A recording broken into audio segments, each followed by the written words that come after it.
অর্ধনগ্ন অবস্থায় একটি মেয়ে দৌড়ে যাচ্ছে। আলুথালু অবস্থা, পরনের এক টুকরো কাপড়ের মাঝেও হাজারটা ছিদ্র। মেয়েটির একটি হাত ঝুলে গেছে, হয়তো ভেঙে গেছে। পা ছেঁচড়ে যতটুকু পালানো যায় তাই চেষ্টা। রাতের আধার হৈ হৈ করে বাড়ছে। তাল মিলিয়েছে গগন বিদারী চিৎকার আকাশের। মেয়েটির চোখের জলের মতো অঝরেই ঝরে যাওয়ার তীব্র ইচ্ছে। চারিদিকে হাহাকার, ডাক শুধু ঝিঝি পোকা আর রাস্তার ধারে নেকড়ে কুকুরদের। মেয়েটি বারবার পিছু ফিরে চাইছে, কেউ আসছে না তো ভেবে আরও ছুটে চলেছে। ঠিক তখনই বাস পড়ল। পৃথিবী জুড়ে হলো আলোর ফলক। মেয়েটির মুখের আদলখানি এবার দেখা গেল। কি ভয়ানক সেই চেহারা, যেন কোনো হিংস্র মানুষের ক্ষোভ মিটিয়েছে ছুরির প্রতিটি আঘাতে। হঠাৎ কিছু আওয়াজ ভেসে এলো। ওই ওই ওই তো দেখ, পালাচ্ছে। ধর ধর, জলদি ধর। কারো হাতে পড়লে বস আমাদের মেরে ফেলবে। রাস্তার নেকড়েদের চেয়ে ভয়ানক সেই কণ্ঠগুলো ভেসে আসছে থেকে থেকে। মেয়েটি চিৎকার করতে চাইছে, কিন্তু হায়, চাইলেও তো পারছে না একটি শব্দ করতে, কাউকে বলতে, বাঁচাও আমাকে, আমি মরতে চাই না, আমি বাঁচতে চাই, আমাকে মেরো না, আমি বাঁচতে চাই। কিন্তু পারল না। কণ্ঠের ভোকাল কর্ড যে নষ্ট করে দিয়েছে। মেয়েটি ফুপিয়ে উঠল। কালো পোশাকধারী লোকগুলো এসে বারের কাছেই চলে এলো। মেয়েটি সাহস সঞ্চার করলো। ডান হাত দিয়ে ঝুলে যাওয়া বাম হাতটি ধরে আরও ছুটতে লাগলো। মাঝরাতের এই হাইওয়ে রোডে বড় বড় গাড়ি সাই সাই করে চলে যাচ্ছে। বৃষ্টির প্রতিটি ফোঁটা শরীরের মাঝে পড়তেই মেয়েটি শিউরে উঠছে, যেন বরফ। ঠিক তখনই ধাম করে শব্দ হলো। একটি গাড়ি দাঁড়িয়ে গেল। মেয়েটি ছিটকে গিয়ে পড়ল রাস্তার অপর প্রান্তে। গড় গড় করে রক্ত গড়িয়ে ভেসে গেল রাস্তা। একটি লোক গাড়ি থেকে দৌড়ে বের হলো। মেয়েটির কাছে এসে চেঁচিয়ে বলল গাড়ির ভেতরে লোকটিকে, স্যার, একটি মেয়ে বেঁচে আছে। কালো কাচের জানালাটি নেমে গেল। ভেতরে বসে থাকা সুদর্শন এক যুবক বলল, নিয়ে এসো। লোকটি মাথা নাড়ালো, কোলে তুলে নিল মেয়েটিকে। লোকটির কেন জানি মায়া হলো। এত হালকা পাতলা মেয়েটি, এত আধারে রক্ত মাখা মুখটি ছাড়া আর কিছুই দেখতে পেল না। মেয়েটিকে গাড়ির পেছনে ছিটে শুয়ে দিল এবং জায়গায় ত্যাগ করল। রাতের আধারে মিলিয়ে গেল কালো বিএমডব্লিউটি। পেছনে রয়ে গেল কিছু জঘন্য অতীত, কিছু দলা পাকানো রক্ত, কিছু কুৎসিত মানুষ। মেয়েটির পেছনে দৌড়ে আসা লোকগুলো সবটুকু ঘটনা দেখল। তারপর ফোন বের করে একটি কল করলো। বস মারা গেছে। ওপাশ থেকে স্বস্তির শ্বাস ফেলার আওয়াজ ভেসে এলো। দুটি শব্দে বের হলো অপর প্রান্তের মুঠো ফোনধারী ব্যক্তির মুখ থেকে। মরল তাহলে সর্বনাশিনী। কিছুক্ষণ পর হসপিটালের বাইরে অ্যাম্বুলেন্সের চিৎকার, কারো কান্নার আহাজারি। নতুন মেহমানের আগমনে খুশির ঝলক তো, অপরদিকে পরলোকে চলে যাওয়া চিরতরে মানুষের জন্য কান্না। একটি আলাদাই পরিবেশ, দুনিয়া। একটি কালো বিএমডব্লিউ উপস্থিত হলো এমন একটি দুনিয়ায়। লম্বা লম্বা পা ফেলে কোলে নিয়ে ছুটল সেই যুবকটি। পেছন থেকে ভেসে এলো একটি কণ্ঠ, তরুণ স্যার এখানে। তরুণ মাথা নাড়িয়ে সায় দিল। দৌড়ে গেল সে রুমটিতে। বিছানার মধ্যে শুয়ে দিতেই মেয়েটির চেহারা ভেসে উঠল। চেহারা দেখে আঁতকে উঠল ডাক্তার তরুণ আর অ্যাসিস্ট্যান্ট মুরাদ। যেন কেউ চাকু দিয়ে কেটেছে মুখের চামড়া, পুরো ধ্বংস করে দিয়েছে মুখে আদল। ডাক্তার মেয়েটির এই হাল দেখে আহত হলো। সঙ্গে সঙ্গে অপারেশনের কথা বলল। তরুণ স্যার, মেয়েটির অবস্থা বেশি ভালো না। তার উপর চেহারার যে অবস্থা, আই থিঙ্ক প্লাস্টিক সার্জারি করা লাগবে। তার জন্য একটি চেহারা লাগবে আমাদের। তরুণ কিছু ভাবল। মেয়েটিকে দেখে তার বুকের ভেতর মোচড় দিয়ে উঠল। কিছু একটা ভেবে ফোন বের করে একটি ছবি এগিয়ে দিল। ডাক্তার মাথা নাড়িয়ে কাজে লেগে পড়ল। তরুণ অপারেশন থিয়েটারের বাহিরে বসার জায়গায় চোখ বুজে বসল। সারা গায়ে রক্তে মাখা। তরুণের কাছে এগিয়ে এসে মুরাদ বলল, স্যার, আপনি যে ম্যাডামের ছবি দিলেন। তরুণ কিছু বলল না, চুপ রইল। মুরাদ বুঝল হয়তো তার স্যার কোনো কিছু নিয়ে গভীরভাবে ভাবছে। ঘন্টা তিনেক পর, sir, patient out of danger. তবে তবে তার বাম হাত আর বাম পা ভেঙে গেছে। তার মাথায়ও অনেক ব্যথা পেয়েছে। হতেই পারে সে সব ভুলে গেছে, আবার না। তরুণ শুধু মাথা নাড়ালো। মুখের মাঝে এখনও ভাবলেশীন ছাপ, যেন এতে তার কিছু যায় আসে না। এক ঝলক কেবিনের দিকে তাকালো তরুণ। বড় বড় সরঞ্জামের ভিআইপি কেবিনটিতে সাদা চাদরে মোড়ানো মেয়েটির দিকে, পুরো শরীরে ব্যান্ডেজ। তরুণকে এভাবে অপলক চুপ করে থাকতে দেখে ডাক্তার জিজ্ঞেস করলেন, sir, who is she? My younger sister. Doctor অবাক হয়ে শুধু তাকিয়ে রইল। পরবর্তী আর একটি কথাও বলল না। যদিও অনেক প্রশ্ন সে জানতে চাইছিল, তবুও চুপ রইল। তার কিছুদিন পর মেয়েটি খানিকটা সুস্থ হলেও হাতে পায়ের ব্যান্ডেজ খুলবে আরও মাসখানেক পর। আজ মেয়েটির মুখের ব্যান্ডেজ খুলতে যাচ্ছে। তরুণ কেবিনের ভিতরে বসে আছে। পাশেই দাঁড়িয়ে আছে মুরাদ। কিছুটা ইতস্তত বোধ করছে সে। ডাক্তার মেয়েটির মুখের ব্যান্ডেজ খুলে দিল। মেয়েটি ধীরে ধীরে চাইল। সামনের আয়নায় নিজের আদল দেখেও চুপ করে বসে রইল, যেন নিথর দেহখানি। কিছুক্ষণ পর ভেসে এলো একটি পুরুষালী কণ্ঠ। তোমার নাম কি? স্নেহা। একটি কর্কশ কণ্ঠ ভেসে এলো যেন। তরুণ ডাক্তারের দিকে তাকালো। ডাক্তার বলল, অনেক বেশি ঝালজাতীয় কিছু ওনার কণ্ঠনালীর ভোকাল কর্ড খুব খারাপভাবে ক্ষতিগ্রস্ত হয়েছে, যা ঠিক হতে কিছুটা সময় লাগবে। তরুণ মাথা নাড়ালো। আবার প্রশ্ন করল, তোমার এই অবস্থা কিভাবে হলো? স্নেহা ফিকে হাসলো, বলল, কাউকে অতিরিক্ত ভালোবাসার ফল। তরুণ সহ রুমের ভেতরে থাকা সকলেই শিউরে উঠল। কাউকে ভালোবাসার জন্য কেউ কি এতটা নির্মমভাবে নির্যাতিত? তরুণ দীর্ঘশ্বাস ছাড়ল, বলল, আমি তোমাকে সাহায্য করতে চাই। স্নেহা হাসল। তরুণ স্নেহার হাসি দেখে ভ্রু কুঁচকালো, বলল, হাসছো যে? স্নেহা চকিতে বলল, আমার কাছে কি চাই আপনার? তরুণ বলল, তুমি কিভাবে বুঝলে আমার কিছু চাই? স্নেহা ঠোঁটের কোণের হাসি চড়া হলো। তারপর ছোট্ট একটা শ্বাস টেনে বলল, এই দুনিয়ায় কেউ কাউকে বিনামূল্যে সাহায্য করে না স্যার। স্বার্থ ছাড়া কেউ কাউকে খোঁজে না। ঠিক তেমনি স্বার্থ আছে বলেই আপনি এখানে। তরুণ মাথা নাড়ল, বলল, good IQ. By the way, তোমার মুখে যার আদল সে আমার বোনের। চমকালো স্নেহা। ঠিক তখনই পাশের টিভি বিশ্রী শব্দ করে কোলাহল নষ্ট করলো। শুরু হলো চ্যানেল ৭১-এর সংবাদ। ভেসে উঠল একটি মুখ। ভেসে এলো সজ্জিত রমণীর সংবাদ বার্তার কোমল কণ্ঠ। Richest eligible bachelor Dilshad Amrin সম্পর্কে নতুন রিউমার্স। বিয়ে করতে চলেছেন খুব শীঘ্রই। এইটুকু শুনে স্নেহার চোখ ছলছল করে উঠলেও তার ছেলের হাসি ঠোঁটে ফুটে উঠল। স্নেহার চোখের দিকে তাকিয়ে তরুণ সেদিকেই তাকিয়ে বলল, what happened, you know whom? Sneha ঠোঁটের কোণের হাসিটি আরও তুচ্ছ তাচ্ছিল্য মাখিয়ে বলল, yes, I know him. He is my so called husband. Tarun কিছুটা অবাক হলো, কিন্তু কিছু বলল না। বলল শুধু স্নেহা। দিলশাদ নাম হলেও এই ব্যক্তির ভিতরে দিল হৃদয় বলতে কিছু নেই। এই ব্যক্তি হৃদয়হীন, এক হিংস্র মানব পশু। তরুণ কাছে এসে দাঁড়ালো স্নেহার। মাথার চুলের মাঝে পরম যত্নে হাত বুলিয়ে দিতে লাগলো। শক্তপোক্ত হয়ে থাকা স্নেহার চোখের জল গড় গড়িয়ে পড়তে লাগলো। না পেরে হু হু করে কেঁদে উঠল। ঝাপটে ধরল তরুণকে। তরুণ টিভির দিকে তাকিয়ে রইল। সুদর্শন দীর্ঘ আর চওড়া বুক, মাস্কুলার বডি। তরুণ বলল, don't cry, I will help you, but. Sneha মাথা তুলে তাকালো। তরুণ স্নেহার চোখের জলটুকু মুছে দিয়ে বলল, তোমাকে আমার বোন হয়ে থাকতে হবে এবং নাটক করে যেতে হবে। স্নেহা কিছু বুঝল না, শুধু তাকিয়ে রইল। তরুণ আবার বলল, তোমার গল্প শুনতে চাই। স্নেহা তরুণের বুক থেকে মাথা তুলল, চোখে জলটুকু মুছে বলল, একজন অনাথের আবার গল্প হয় নাকি? অনাথ? হ্যাঁ, অনাথ। খুব ছোট থাকতেই আমার মা বাবা মারা যায়। তরুণের বুকের মাঝে ব্যথা অনুভব করলো। স্নেহার হাতে হাত রেখে বলল, আজ থেকে তোমার মা বাবা এবং ভাই সবাই হবে। স্নেহা তরুণের দিকে তাকালো। তরুণ মাথা নাড়ল। তার ঠিক 2 দিন পর স্নেহা একটি বড় বাংলো বাড়ির সামনে এসে দাঁড়ালো। গাড়ি থেকে নামতেই একজন মধ্যবয়সী মহিলা ছুটে এলো। এসে স্নেহাকে ঝাপটে ধরে কান্নায় মেতে উঠল। স্নেহা মহিলাটিকে এক পলক দেখল। সুন্দর গোলগাল মুখ, ঠিক তরুণের মুখের আদল যেন বসানো। বোঝাই যাচ্ছে তার যৌবনকালে রূপবতী ছিলেন। পরনের দামি লাইট কালার শাড়িতে ভিআইপি লুক দিচ্ছে। মহিলাটি স্নেহাকে ঝাপটে ধরে কান্না করতে করতে বলল, আমার মেয়ে ফিরে এসেছে। আমার মেয়ে? মা কোথায় রাগ করে চলে গেছিলি রে, বল। আর তোকে কোথাও যেতে দেব না, বল। আর ছেড়ে যাবি না আমাদের? মহিলাটি ঠুকরে কেঁদে উঠছে বারবার। স্নেহা নিশ্চুপ দাঁড়িয়ে আছে। আরও চোখে একবার তরুণের দিকে তাকাতেই তরুণ চোখের ইশারা করলো। স্নেহা বুঝতে পেরে মহিলাকে জড়িয়ে ধরে বলল, কোথাও যাব না মা, এখন থেকেই তোমার কাছেই থাকবো। মহিলার খুশিতে যেন বুক ভরে গেল। আদরে চুম্বন বসালো স্নেহার গালে। তরুণ তখন বলল, মা, ওকে ঘরে ঢুকতে দাও আগে, ও এখনও অসুস্থ। মহিলাটি সরে গেল। তরুণ বলেছিল তার মেয়ের অ্যাক্সিডেন্টের কথা। হাত পায়ের ব্যান্ডেজ দেখে সেরে উঠলেন তিনি। তবুও ঘরের মেয়ে ঘরে ফিরেছে ভেবে চোখের পানিটুকু মুছে হাসার চেষ্টা করলেন। বললেন, হ্যাঁ, ওকে ওর রুমে নিয়ে যা। মা, তোর জন্য পছন্দের খাবার বানিয়ে নিয়ে আসছি, কেমন? স্নেহা মাথা নাড়ল। তরুণ স্নেহাকে তার বোনের রুমে নিয়ে এলো।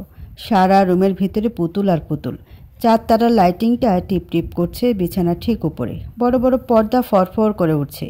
তরুণ স্নেহাকে গোলাপি রঙের বিছানাটা পরম যত্নে বসালো। এরপর গম্ভীর কণ্ঠে বলল, নিচে যাকে দেখলে সে আমার মা আয়না শেখ। 5 বছর আগের একটা অ্যাক্সিডেন্টে আমার বোন নিখোঁজ হয়।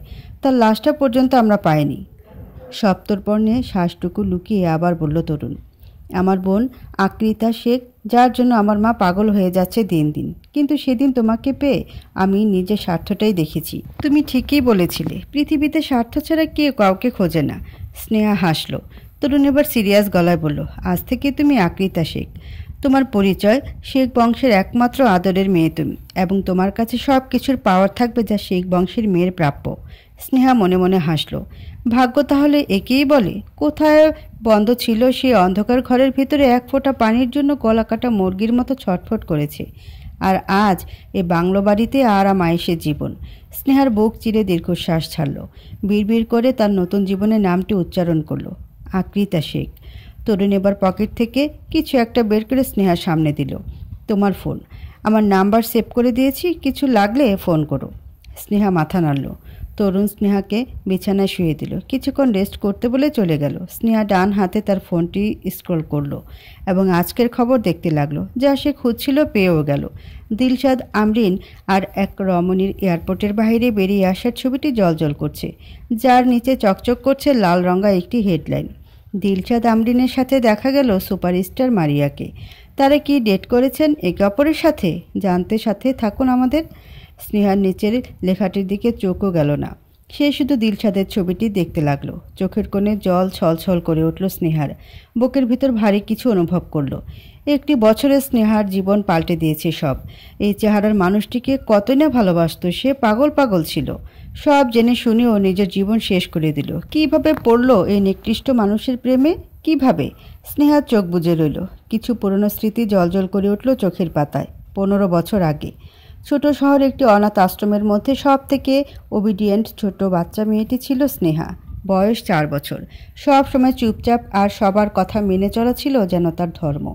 অনাথ আশ্রম থেকে বাচ্চা দত্তক নেওয়া, আবার নতুন বাচ্চা আসা প্রতিদিনের কারবার। এই ছোট অনাথ আশ্রমের নামটি ছিল শান্তিনীর। নামটি শান্তিনীর হলেও শান্তি ছিল না এক ফোঁটাও। সব বাচ্চারাই এই শান্তিনীর থেকে মুক্তি পেতে চাইতো একটি ঘর, বাবা, আত্মীয় স্বজন। এখানে বেঁচে থাকতে বাচ্চাদের নিজের জন্য লড়াই করতে হতো। খাবার হোক, খেলনা হোক বা কোনো পরিবার দত্তক নিতে আসুক, চলতে থাকে লড়াই। সেখানে স্নেহা চুপটি করে দরজার আড়ালে লুকিয়ে থাকে। হয়তো ভাবতো একদিন কোনো দয়াবান ব্যক্তি তাকেও নিয়ে যাবে আপন করে। দিনটি খুব শীঘ্রই এলো। বড় শহরের নামকরা তালুকদার পরিবার থেকে দত্তক নেওয়া হয় স্নেহাকে। তালুকদার পরিবারের বড় মেয়ে সেহের তালুকদারের ছোট বোন স্নেহা তালুকদার নামে পরিচিতি পায় স্নেহা। কিন্তু সুখটা বুঝি লেখা নেই স্নেহার কপালে। তালুকদার বংশে পা রাখতেই সেহেরের অসুস্থ দাদা বিজয় তালুকদার দুনিয়া ছেড়ে দিলেন। এই দুঃখ সইতে পারলেন না সেহেরের দাদি সিথি তালুকদার। অকথ্য ভাষা গালিগালাজ করে সেদিন বলেছিলেন নিজের ছেলে রায়হান তালুকদারকে, এই মেয়ে সর্বনাশিনী, সবাইকে ধ্বংস করবে, সবার জীবনে গ্রহণ লাগাবে। এই আমার স্বামীকে কেড়ে নিয়েছে বলেই মারার জন্য তেড়ে গিয়েছিলেন। সায়রা বাঁচিয়েছিলেন শুধু। কেন যেন সায়রা এই অনাথ মেয়েটিকে খুব আদর করত। স্নেহার সুন্দর গোলগাল, ছোট মুখ আর বড় বড় চোখ জোড়া দেখলেই যে কারোরই মায়া লাগতো, আগলে রাখতে চাইতো। স্নেহা সবসময় কুণ্ডুলি পাকাইয়ে যেত সবসময় সিথি তালুকদারকে দেখলে। কখনো সোফার পেছনে, কখনো বা সায়রার পেছনে চুপটু করে লুকিয়ে যেত। বাচ্চা মেয়েটি কখনোই বুঝতো না কেন তাকে সিথি তালুকদার গালিগালাজ করে। সে তো বুঝতোই না একজন মানুষ মরার পেছনে তার কিভাবে হাত থাকতে পারে। স্নেহা তো একটা নিষ্পাপ শিশু। দিন যেতে থাকে স্নেহার। তার নতুন বাবা মা রায়হান আর সায়রা তালুকদার তাকে সেহেরের স্কুলে ভর্তি করিয়ে দেয়। সেহের তালুকদার স্নেহাকে পছন্দ করতো না। একদিন সেহের আর স্নেহা তাদের বাসার সামনে খেলছিল। সেহের তালুকদার স্নেহাকে ধাক্কা দিয়ে ফেলে দেয়। স্নেহা নিশ্চুপ কাঁদতে থাকে। তাদের বাড়ির একজন কাজের মহিলা সুফিয়া স্নেহাকে খুব আদর করত। তার মতে এত অল্প বয়সে বাচ্চাটি অনেক বাধ্য, সবার কথা শুনি। তার উপর বাচ্চাটি অনেক সুন্দর, টমেটোর মতো লাল গাল, ফর্সা গায়ের রং। সেহেরের থেকে বেশি সুন্দর কিনা, তাই সেহের বাচ্চা মেয়েটিকে তেমন পছন্দ করে না। সেহেরের থেকে দূরে থাকতে চাইতো স্নেহা, এবং ছোট একটি পুতুল যা তার নতুন বাবা মা এনে দিয়েছিল তা নিয়ে খেলতো সবসময়। সুফিয়া স্নেহাকে আদর করে বেঞ্চে বসালো, কান্না মুছে দিয়ে বলল, স্নেহা কেঁদো না, একদিন দেখবে তোমার কাছে একটা ম্যাজিশিয়ান আসবে আর তোমার সব দুঃখ এক ফু মেরে ভ্যানিশ করে দিবে। স্নেহার বড় বড় চোখে উজ্জ্বলতা চলে আসে। ঠোঁটের কোণে মিষ্টি হেসে বলে, সত্যি? সুফিয়া মাথা নাড়ায়, সত্যি। সুফিয়ার কথা যেন সেদিন সত্যি সত্যিই হলো। একটি কালো BMW এসে দাঁড়ালো তাদের বাসার সামনে। একজন যুগল নেমে এলো একটি বাচ্চা ছেলেকে নিয়ে। সুফিয়ার সঙ্গে সঙ্গে দাঁড়িয়ে তাদের কাছে গেল, বলল, welcome mister Shishir and missus Bindu Amrin. Sir madam আপনাদের জন্যই অপেক্ষা করছেন, আসুন। মিস্টার আমরিন তার অর্ধাঙ্গিনীর কোমরে হাত দিয়ে কাছে টেনে নিলেন, তারপর পা ফেলালেন সামনে। স্নেহা সেখানে বসে বড় বড় পলক ফেলে দেখতে লাগলো তাদের। ছেলেটিও দেখলো স্নেহাকে। ধীরে ধীরে কাছে এগিয়ে এসে দাঁড়ালো সামনে স্নেহার। এতটুকু বাচ্চা ছেলের মুখে বড়দের মতো গম্ভীরতা, যা একেবারে মানাচ্ছে না যেন ছেলেটির বয়সের সাথে। চোখ দুটো গভীর, একদম যেন একরোখা মনোভাব ছেলেটির, ভাবলেশীন। পরনে জিন্স আর টি শার্টের উপর ব্ল্যাক জ্যাকেট, চোখে গোল চশমা। ছেলেটি স্নেহার দিকে একটি ডেইরি মিল্ক এগিয়ে দিয়ে বলল, ছিচ কাঁদুনি। স্নেহা কিছু বলল না, ডেইরি মিল্কও নিল না। স্নেহা চুপ রইল। ছেলেটি গম্ভীর কণ্ঠে ভাব নিয়ে বলল, তোমার ডেইরি মিল্ক পছন্দ না? স্নেহা তার বড় বড় পলক ফেলে মাথা দোলালো, বলল, আমার পছন্দ, তাহলে নাও। স্নেহা আবার চুপ। ছেলেটি রাগ রাগ নিয়ে বলল, তোমার এটা চাই না? তাহলে কিন্তু নিয়ে নিব, আর দেব না। স্নেহা সঙ্গে সঙ্গে নিয়ে নিল। মিষ্টি এসে বলল, আমার চাই। ছেলেটি আবার স্নেহার চোখের কোণের পানি মুছে দিতেই স্নেহার কেমন একটা অনুভূতি হলো, হয়তো এতদিন পরে কোনো আপন মানুষের ছোঁয়া পেল। ছেলেটি আবার বলল, আর কেঁদো না, তাহলে আর চকলেট দেব না। স্নেহা মাথায় এক সাইডে কাত করল, যার অর্থ আর কাঁদবে না। ঠিক তখনই সেহের দৌড়ে এসে বলল, দিলশাদ, দিলশাদ, এসো এসো, আমরা খেলি, চলো। বলে টেনে নিয়ে যেতে লাগলো স্নেহের দিলশাদকে। সেদিন দিলশাদ স্নেহার ছোট মনের কোণের ঘরে অজান্তেই জায়গা করে যায়। ঠিক তার কিছুদিন পর সেহের শরীর খারাপ হতে থাকে। তাকে হসপিটালে ভর্তি করা হয়। ডাক্তার জানায় সেহের দুটো কিডনি নষ্ট হয়ে গেছে, তাকে বাঁচাতে হলে একটি কিডনির দরকার। এসব কিছু শুনে সায়রা ভেঙে পড়ে, কিন্তু রায়হান স্বাভাবিক থাকে। সায়রা কান্নারত কণ্ঠে মেয়েকে বুকে জড়িয়ে জিজ্ঞেস করে, তুমি এসব জানতে? রায়হান দীর্ঘশ্বাস ফেলে মাথা নাড়ায়। তারপর সেহের মাথায় হাত বুলিয়ে বলে, হ্যাঁ জানতাম, তাই ডোনার হিসেবে স্নেহাকে আমি দত্তক নিয়েছিলাম। সেহেরের যেন মাথায় আকাশ ভেঙে পড়ে। এতটুকু একটা বাচ্চা, যার শরীরের ছোট ছোট সব অঙ্গ প্রত্যঙ্গ, কীভাবে পারবে এ বাচ্চা থেকে তার একটি অংশ কেড়ে নিতে? রায়হান তালুকদার নিজের স্ত্রীকে বোঝাতে থাকেন, আমরা একটা কিডনি নিব, আরেকটা তো থাকবেই ওর কাছে, আর তাছাড়া ওকে আমরা পালবো, বড় করব, ও যা চাইবে তাই দিব। কিন্তু সায়রা সায় দেয় না। সে বলে, আমরা এমনটা করতে পারি না, ও তো একটা ছোট বাচ্চা, অন্য কোনো রাস্তা নেই? রায়হান সায়রাকে নিজের বুকে নিয়ে বলে ওঠে, সায়রা, আমরা ভালো কোনো ডোনার পাবো কি না তার গ্যারান্টি নেই। বুঝতে চেষ্টা করো, আমি আগে স্নেহার সব টেস্ট করিয়েছি। সায়রা ফুপিয়ে উঠল।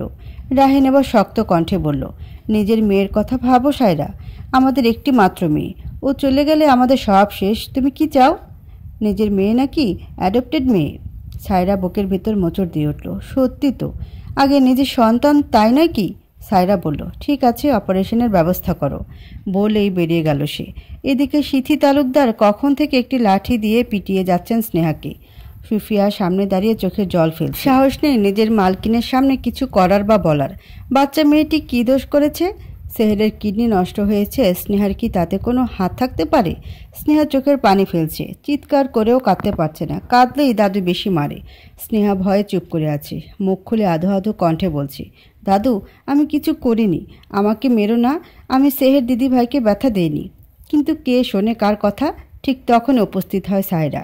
স্নেহাকে এভাবে ভয়ে গুটিসুটি মেরে মার খেতে দেখে চিৎকার করে বলল, মা, কি করছেন কি? ছোট একটা মেয়ে মারছেন কেন? সিথি তালুকদার গলা চওড়া করে হাই হাই করে বললেন, এই মেয়ে, এই সর্বনাশিনী আমার সংসারটা খেলো। এই মেয়ে আমার সংসার খেলো, এখন আমার নাতনিকে খাচ্ছে। এরে বের করো বৌমা, বের করো, সব ধ্বংস করে দিবে সব। সায়রা বুকের ভিতর ঢুকিয়ে নিল স্নেহাকে। সিথিকে বলল, মা, ও বাচ্চা মেয়ে, ও কিছু করেনি, সব আল্লাহর ইচ্ছে, ওকে কেন দোষ দিচ্ছেন? সিথি তালুকদার তেলে বেগুনে জ্বলে উঠলেন, বললেন, অন্যের বাচ্চার জন্য এত দরদ ভালো না বৌমা। পর কখনো আপন হয় না, একদিন ঠিকই বুঝবে যখন কালনাগিনী সব খাবে। এসব বলে সিথি তালুকদার কাঁদতে কাঁদতে চলে গেলেন। সুফিয়া জলদি ফার্স্ট এড বক্স নিয়ে এলো। সায়রা স্নেহার হাতের তলায় মেডিসিন লাগিয়ে দিতে দিতে বলল, স্নেহ, বেশি ব্যথা করছে? স্নেহা মাথা না বোধক দুলালো। একটু পর মাথা নত করে হা বোধক দুলালো। ঠোঁট ফুলে নিঃশব্দে কাঁদতে লাগলো। সায়রার বুকের ভিতর কেমন করে উঠল। সাধারণ সুতির জামাতে নাদান নাদুস নুদুস একটি বাচ্চা, একদম ছোট পরীর মতো। কিভাবে পারবে বাচ্চা মেয়েটির থেকে তার একটি অংশ কেড়ে নিতে? তবুও নিজেকে শক্ত করলো। স্নেহার গালে হাত রেখে চোখের পানিটুকু মুছে দিয়ে বলল, স্নেহ, মাকে ভালোবাসো তুমি? স্নেহা মাথা হ্যাঁ বোধক নাড়ালো। সায়রার গলা ধরে এলেও ছোট স্নেহার মাথায় হাত বুলিয়ে বলল, সেহের দিদিভাইকে বাঁচাবে? স্নেহা আবারও হ্যাঁ বোধক মাথা নাড়ালো।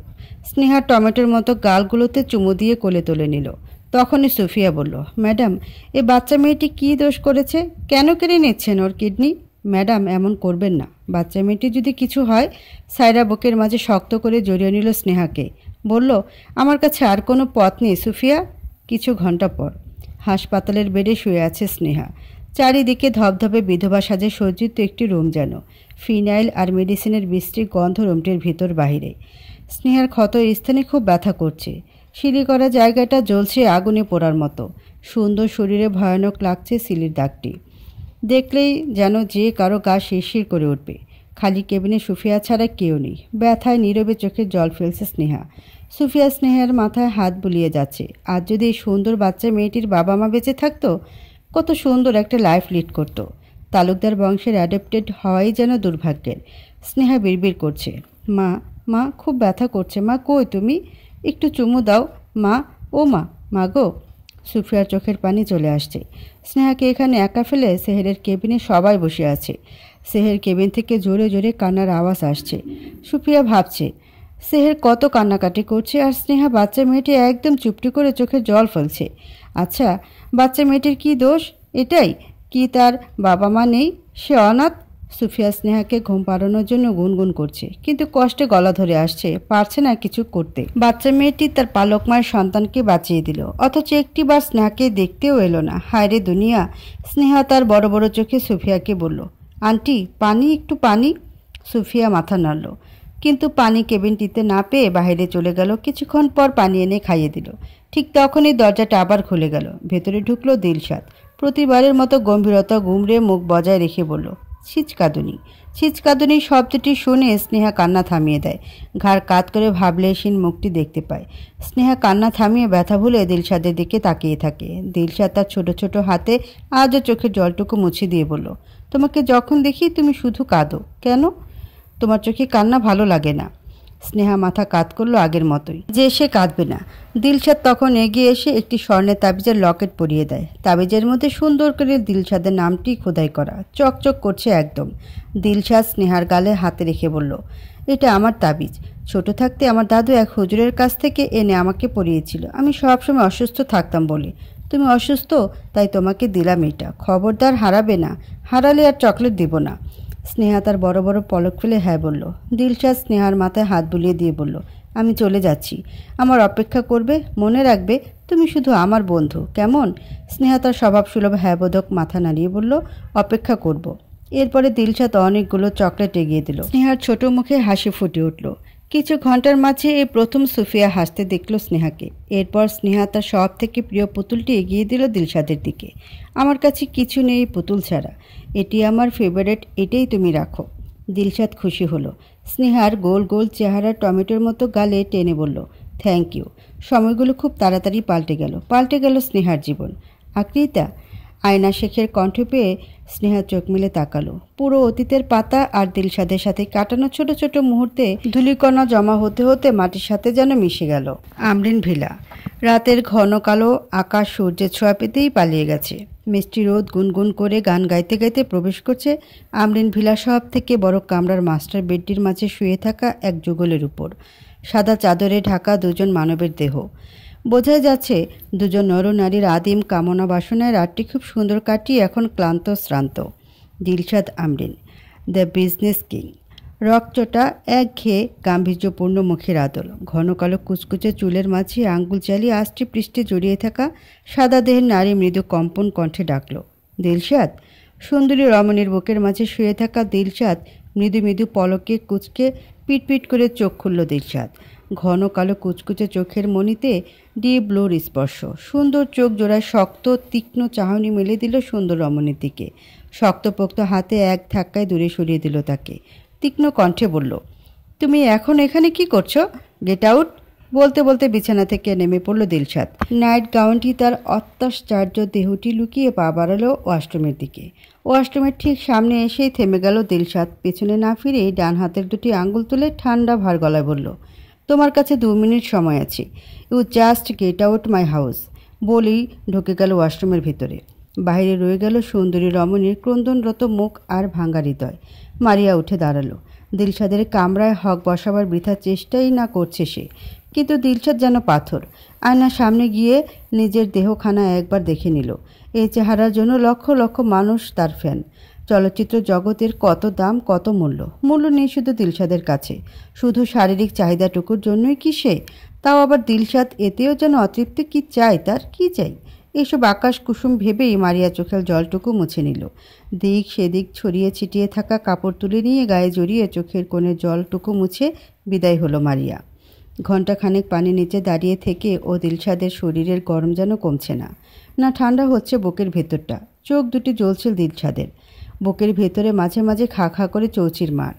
কেমন যেন খালি খালি, যেন ভেতরটা তছনছ হয়ে গেছে। ভাইটা শুধুই আবরণ। দিলশাদ এক হাত ওয়াশরুমের দেয়ালে রাখল। চোখ দুটি বুঝতেই ভেসে উঠল একটি মুখ। বিড়বিড় করে বলল, তুমি কি সত্যিই মরে গেছো? শেখ বাড়ি। আধারের সাথে আলোর গভীর সম্পর্ক। আধারের মাঝে হারিয়ে যায় ছায়ার অস্তিত্ব, কিন্তু এক চিলতে আলোর মাঝেই ছায়ার দেখা মেলে। কখনো দুঃখ বা কখনো কষ্ট, ছায়া ঠিকই তার বন্ধুত্বের দায়িত্ব পালন করে। আধার যদি কখনো গভীর ঘন কালো রাতের মতো লম্বা হতে থাকে, তখন আরও কোনো মানুষ আপনার পাশে থাকুক আর না থাকুক, আপনার অস্তিত্ব, আপনার ছায়া আপনার পাশেই উপস্থিত থাকবে। যেভাবে স্নেহার জীবনে হয়েছে, ছোট থেকে বন্ধু বলে সাথে পেয়েছে নিজের ছায়া, নিজের অস্তিত্ব। আজও একটি রাত কেটে গেছে বাইরের আলো আধারের খেলা দেখতে দেখতে স্নেহার। পুরনো স্মৃতি আজও তাড়া করে বেড়ায় তাকে। স্নেহা চোখ বুঝল। মিষ্টি রোদের সাথে তাল মিলিয়ে শীতল বাতাস স্পর্শ করে গেল স্নেহার ঘন কালো চুল। স্নেহার চোখ ভেজে উঠল, পুরনো স্মৃতি ভেসে উঠল। আজকের মতো সেদিনও ছিল আয়োজন আমেদ ফুর্তি। আজ থেকে ঠিক 2 বছর আগের ঘটনা। দিলশাদ আমরিনের বিজনেস সাফল্যের 3য় বছর পদার্পণে সেদিনও বড় বড় পার্টি দিয়েছিল।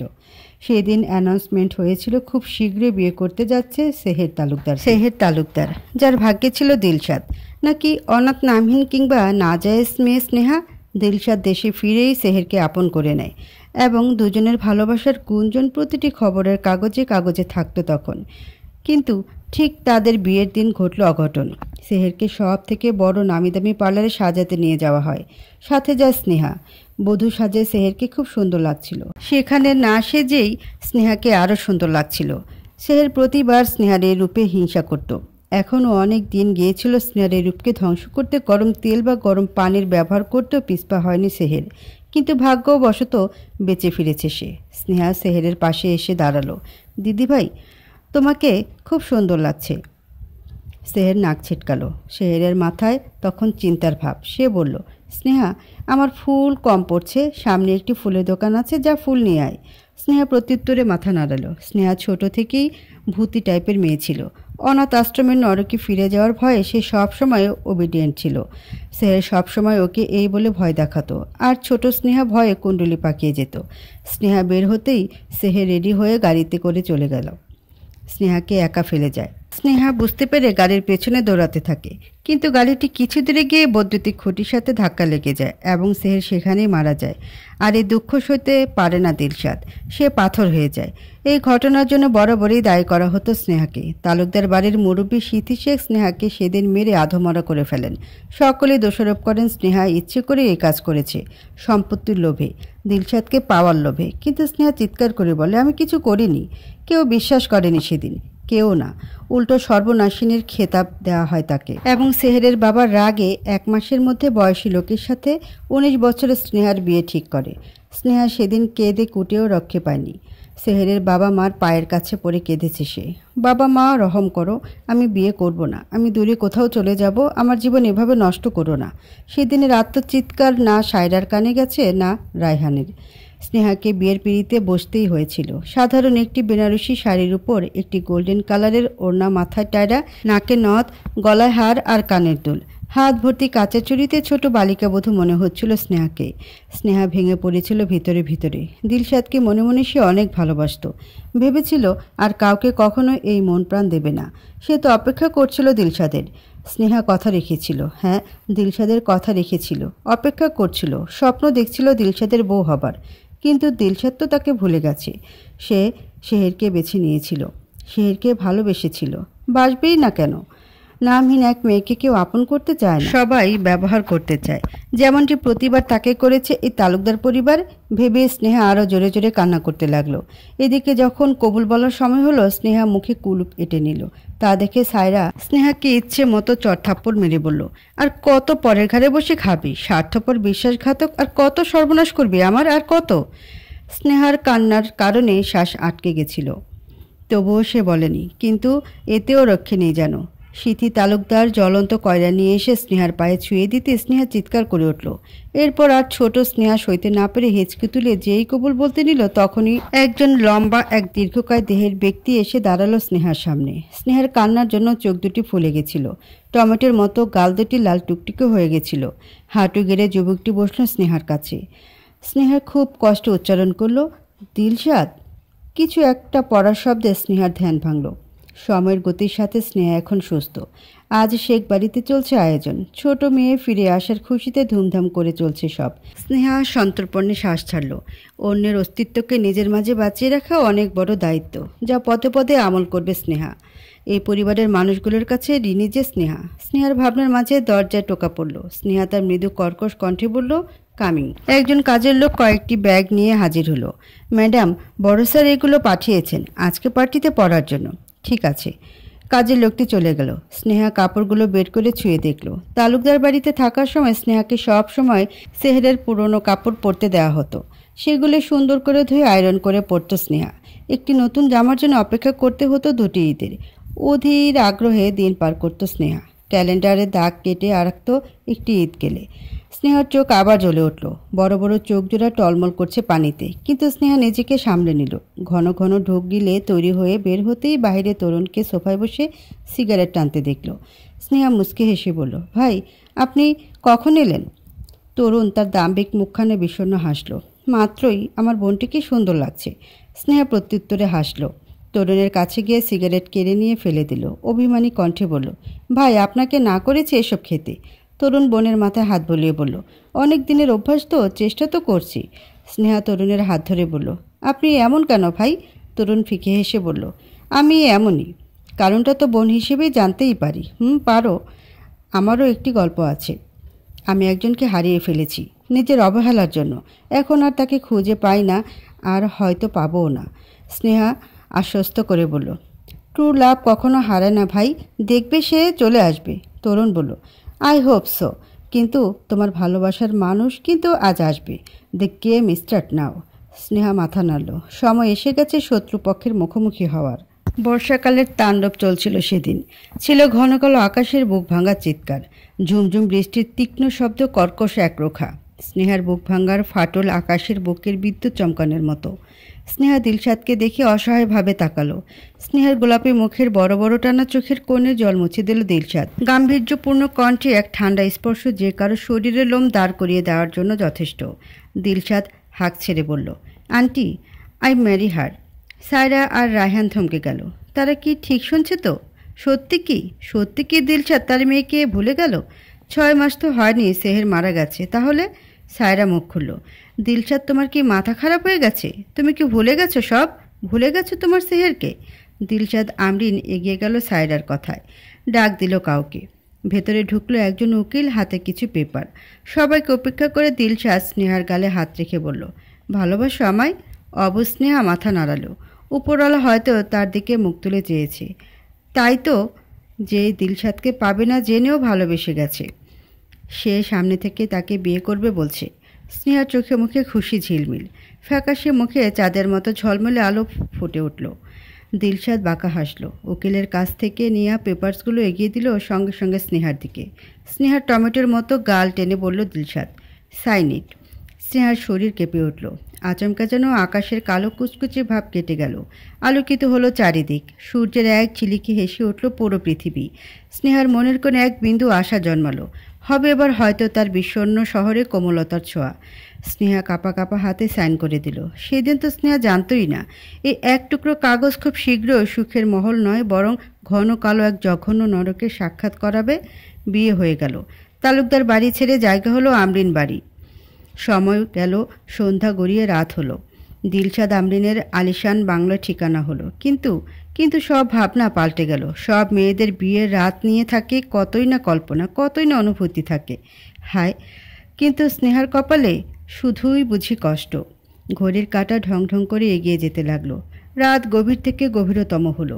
স্নেহার দিলশাদের নরম মাস্টার বেডটিতে গুটিসুটি মেরে বসে রইল। অপেক্ষা করতে থাকলো তার অর্ধাঙ্গের, যার স্বপ্ন সেদিন রাত বপন করেছিল নিজের মনে। তার স্বপ্নের পুরুষ দিলশাদ। ধাম করে দরজাটি খুলে গেল দিলশাদের ঘরের।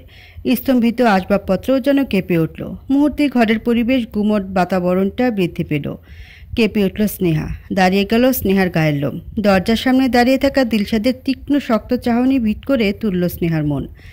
স্নেহা আরও গুটিয়ে গেল। দিলশাদের ঘন কালো কুচকুচে চোখ জোড়া রক্তিম চাহনির দিকে তাকিয়ে থাকতে পারল না স্নেহা। দিলশাদ ধীর পায়ে স্নেহার সামনে এসে দাঁড়ালো। স্নেহার থেকে দিলশাদ অনেক লম্বা। স্নেহা তার আকারে লুকিয়ে গেল যেন।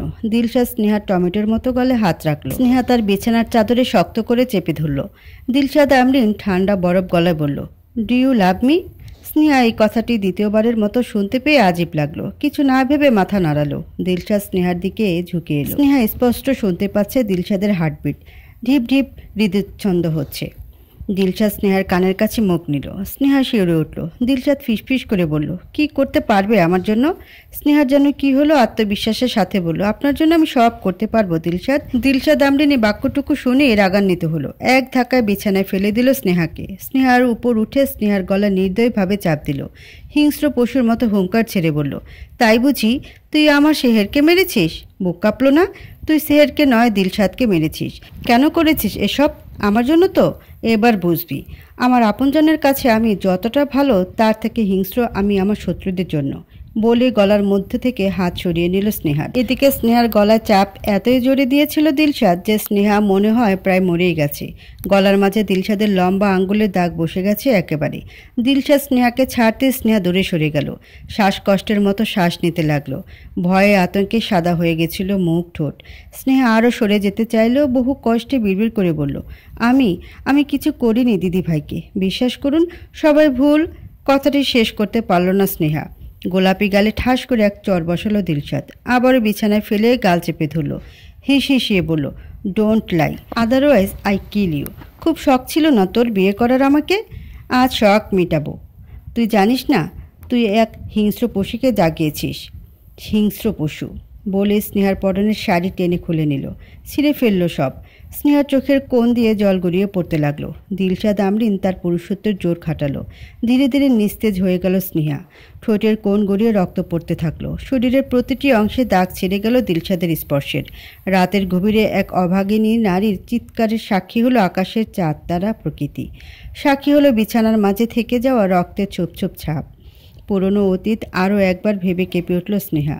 দিলশাদের সাথে কাটানো রাতগুলো প্রতিবার যেন নরক ভ্রমণ করিয়ে আনার মতো ছিল স্নেহার কাছে। স্নেহা আয়নায় নিজেকে দেখল। বুকের মাঝে দিলশাদের কামড়ের দাগ এখনও রয়েছে। কাল ছিটে পড়ে গেছে। স্নেহা তার ড্রেসের আড়ালে লুকিয়ে নিল। আয়নায় নিজেকে নতুন রূপ, নতুন চেহারায় দেখে হাসল। তার ছেলের হাসি। জমকালো সন্ধ্যায় টিম টিম আলো আর লো ভলিউমের মিষ্টি ধুন আরও রোমাঞ্চকর করে তুলছে পরিবেশ।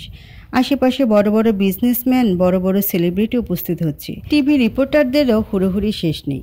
বড় বড় দামি গাড়ি একটু পরপর এসে থামছে, আর রিপোর্টাররা হুমড়ি খেয়ে পড়ছে। ঠিক সেই মুহূর্তে একটা ব্ল্যাক কালার ল্যাম্বরগিনি এসে থামলো শেখ বাড়ির সামনে। এই গাড়ির নাম্বারটি সবার চেনা।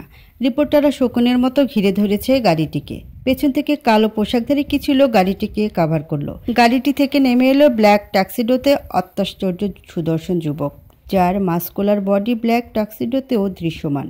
দিলশাদ একজন সেলিব্রিটি থেকে কম ছিল না, যেখানে যত সব সময় স্পটলাইট তার উপর থাকতই।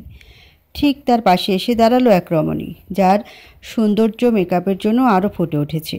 আলোকিত হয়েছে বেশিরভাগ যেন দিলশাদ আমরিনের আলোয়। হোয়াইট গাউনের খোলা পিঠের জামাটি স্লিম বডিতে চিপকে আছে যেন। দূর থেকে যারাই দেখছে সকলে চিৎকার করে বলছে, দিলশাদ ইজ হেয়ার। ভিড়ের এই কোলাহল শেখ বাড়ির দ্বিতীয় তলার বেলকনিতে দাঁড়িয়ে দেখছে তরুণ আর স্নেহা। তরুণের হাতে একটি ওয়াইনের গ্লাস। গ্লাসটিতে চুমুক দিয়ে তরুণ বলল, আকৃতা, তোমার লড়াই কিন্তু জানাতানো মানুষের সাথে নয়। Are you ready for this? দিলশাদকে দেখে স্নেহার মনের কোণে জমে থাকা পুরনো ভালোবাসার আবেগে আপ্লুত হতে শুরু করেছিল, কিন্তু ঠিক তখনই কিছু কালো অতীত যা অস্তিত্ব করে নিয়েছে তার ভেবেই শক্ত হয়ে ওঠে। সে শক্তপোক্ত কণ্ঠে বলে ওঠে, I am ready for this বলে হাতের মুঠো শক্ত করে নিল এবং তরুণের হাতে হাত রেখে এগিয়ে গেল সামনে। হলের প্রতিটি মানুষ তরুণের সাথে থাকা সুন্দরীর ব্যাপারে জানতে কৌতূহল। সাদা শরীর, আসমানি রঙের গাউন, তার সাথে ম্যাচিং জুয়েলারি। দূর থেকে কেউ বলছে যেন কোনো অপ্সরী, আবার কেউ কেউ বলছে কোনো রাজ্যের রানী। কিন্তু স্নেহার মুখের আদল আর তরুণের মুখের আদলের সাথে মিল দেখে অনেকেই বলে যাচ্ছে ভাই বোন খুব সুন্দর। কেউ বলছে মেয়েটি তার মার রূপ পেয়েছে। সকলের কথা এড়িয়ে দিলশাদের সামনে এসে দাঁড়ালো তারা। তরুণ হেসে হেসে হাত বাড়িয়ে দিয়ে বলল, welcome Dilshad, I am so glad you coming. Dilshad তার গাম্ভীর্যপূর্ণ মুখখানায় হাসি রেখা টেনে বলল, আপনি বলছেন আর আমি না আসি তা হয়? প্রতি উত্তরে হাসলো তরুণ, তারপর স্নেহাকে কাছে টেনে বলল, meet my little sister Akrita Sheikh. Dilshad এক পলক চাইল স্নেহার দিকে। হালকা আসমানি রঙা গাউনের মাঝে যেন ছোট একটি পরী দাঁড়িয়ে আছে। মাথা ভর্তি চুল বেঁধে আছে যেন ফুলের মেলা। পাতলা শরীর আর ধূসর চোখ জোড়ায় মায়াবী এক পরী। স্নেহা দিলশাদকে তার দিকে তাকাতে দেখে সঙ্গে সঙ্গে নিচে তাকালো। স্নেহা জানে দিলশাদ চোখের ভাষা পড়তে জানে। ভয়ে ভয়ে সবাইকে সমর্থন করলো। দিলশাদ শুধু তাকিয়ে রইল স্নেহার দিকে। স্নেহার দিকে তাকিয়ে প্রশ্ন করলো তরুণকে, আপনার বোন আছে? আগে কখনো শুনিনি তো। তরুণ হেসে বলল, ও দেশের বাইরেই ছিল ছোট থেকেই, তাই ওর সম্পর্কে তেমন কেউ জানে না। ও এবছর ফিরে এসেছে তাই ভাবলাম সবার সাথে পরিচিত হোক। ও আচ্ছা বলে আবারও পা থেকে মাথা পর্যন্ত দেখল স্নেহার। দিলশাদের নাকে এক পরিচিত সুবাস দোল খেতে শুরু করেছে আকৃতা শেখের আগমনের পরপর। আর স্নেহার চোখ জোড়া এত ফ্যামিলিয়ার কেন ভাবছে দিলশাদ। না চেয়েও পরিচিত কারোর সাথে মিলিয়ে ফেলতে চাইছে দিলশাদ, কিন্তু না মিলছে না। তবুও যেন অনেক মিল মনে হচ্ছে। দিলশাদ আর তরুণের কথার মাঝে এসে দাঁড়ালো সেহের। সেহেরকে দেখেই তরুণকে শক্ত করে ধরে ফেলল স্নেহা, কিন্তু নিজের মুখের মাঝে ভাব আবেগ আনতে দিল না। তবে মনের কোণে জমে থাকা রাগ হি হি করে বেড়ে উঠতে লাগলো। তরুণ বুঝতে পেরে হেসে বলল, আপনি সেহের তালুকদার না? স্ট্রেঞ্জ, 1 বছর আগে আপনি নাকি মারা গেলেন, হুট করে আবার জীবিত হয়ে ফিরে এলেন। একদম সিনেমার কাহিনীর মতো, তাই না? তা ইচ্ছে করে গুম হয়েছিলেন? সেহেরের শ্বাসসজ্জার মুখের মাঝে কেউ যেন ওয়াইন ঢেলে দিয়েছে। মুখের ভাব তেমন করে বলল, আসলে আমি কোমায় চলে গিয়েছিলাম। তারপর মুখের মাঝে হাসি রেখা ফুটিয়ে দিলশাদের হাত শক্ত করে চেপে ধরে মুখের মাঝে জোরপূর্বক হাসি নিয়ে বলল, তাছাড়া আমাকে তো আসতেই হতো আমার ভালোবাসার জন্য। সেহেরের কথা শেষ হতে সেহের দিলশাদের দিকে তাকালো। দিলশাদ সেহেরের দিকে তীর্যক দৃষ্টিতে তাকিয়ে সেহেরের হাত থেকে নিজের হাত ছাড়িয়ে গম্ভীর কণ্ঠে বলল, এক্সকিউজ মি।